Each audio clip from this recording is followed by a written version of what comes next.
Basta talaga mag-crave si Ivy guys, hindi na talaga ako makahindi. Kapag nag-crave siya ng mga pagkaon, ito talagang kinasun ang pinakapaborito niya. Dahil bukod sa masarap na, ay marami pang bahaw ang mabubungkag mo, kaya samahan nyo kami. Ngayong araw guys, umagang umaga, ay naku, napakapangit talaga ng panahon dahil bigla na lang uulan at bigla na lang iinit. Ang labas natin dito ay hilanat at mayayay talaga tayo. Pero kahit pangit ang panahon guys, ay tumatrabaho pa rin tayo at pinaspasan pa rin natin yung gagawin natin ditong farm. At siya nga pala guys, pinapuuhan ko nga pala dito yung mangga para maging maliwanag at maging aliwalas yung paligid natin. At kahit sobrang ulan guys, yan naku, napakagaling pa rin talaga ni Emil kumatkat dito sa mangga at pinapauhan niya pa rin at hindi talaga siya nakahadlok. Napakabagtik naman talaga ni Emil. At pagkatapos kong magpatrabaho guys, dahil nag-crave si Ivy, ayan na nga, tuwang-tuwa siya at sinundo ko na nga siya dahil pupunta kami sa mga kinasunan at papakainin ko na naman siya. Ay naku guys, ito talaga yung madali-dali namin dito kapag nag-crave si Ivy dahil ito rin naman yung pinakapaborito niya at bumiyahe lang kami ng kaunti para lang mapuntahan ito yung mga kinasunatin at hindi ka rin naman magmamahay dito guys. Oh, alam ko nakita nyo na to sa mga vlog ko at umabot na ng mga milyon-milyon views, pero ngayon papakita na naman namin sa inyo at order na naman kami para maglaway naman kayo at magugusla na naman yung mga marites na manunood sa atin.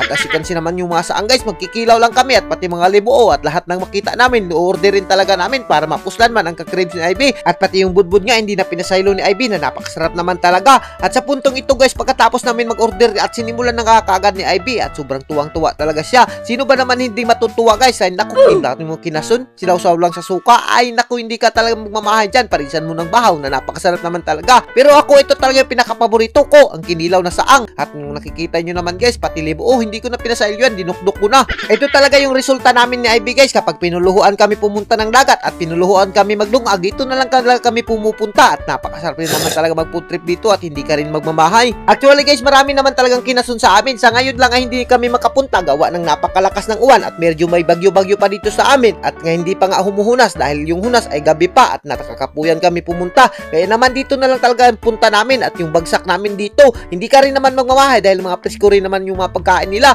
At kung kita nyo naman si Ivy guys, ang kinit-kit niya na nga yung saang na napakasarap naman talaga. At pati ako yung kinilaw, hindi ko na rin yan papasayluin, parisa natin ng bahaw. Well nako, magugusla na naman kayo sa kakapanood sa atin. At as you can see naman si Madam Ivy guys, talagang hindi siya nagmamahay na pinunta ko siya dito at craving satisfied talaga siya. Sino ba namang hindi ma-craving satisfied? Kung nakikita nyo guys, ubos niya yung bahaw. Biruin nyo, dalawang order ng saang yung nakain niya. At alam nyo ba guys, ito talaga yung pinakareklamuhan ko kay Ivy guys dahil ang lakas talaga niya humabab. Iwan ko kung saan na nilalagay yung mga pagkain niya. Mas nilulupig niya pa ako sa kakakain. At kung nakikita nyo naman guys, ako pa konti-konti lang yung kain natin dyan. Pa-cute-cute lang, pero naku, hindi nyo alam, nasasarapan na rin ako sa kinilaw at medyo na-miss ko na rin to dahil matagal-tagal na rin ako hindi nakabungkag ng mga ganitong mga pagkain na sobrang sarap naman talaga. At alam nyo ba guys, lahi-lahi talaga yung pagkain at pagluto natin dito sa mga seafood, pero dito sa amin, naku, ito talaga yung mga luto at napakasimple lang. Pero hindi mo rin naman masasabi na hindi masarap dahil nabungkag rin naman namin yung bahaw. At pati si Ivy nga, nakadalawang plato siya, hindi ko akalain yun. Na sobrang sarap na, halos hindi na siya umaalis. At sa puntong ito guys, shoutout nga pala dito sa mga taga-kantila na kumakain rin sila at umabot sila dito sa amin. Mabuhay kayo mga idol hanggat gusto nyo. At sa puntong ito guys, parang kahilak ko na talaga si Ivy dahil sobrang busog na daw siya, pero hindi niya pa rin nilungan yung pagkaon at hindi niya talaga tinigilan hanggat hindi na uubos.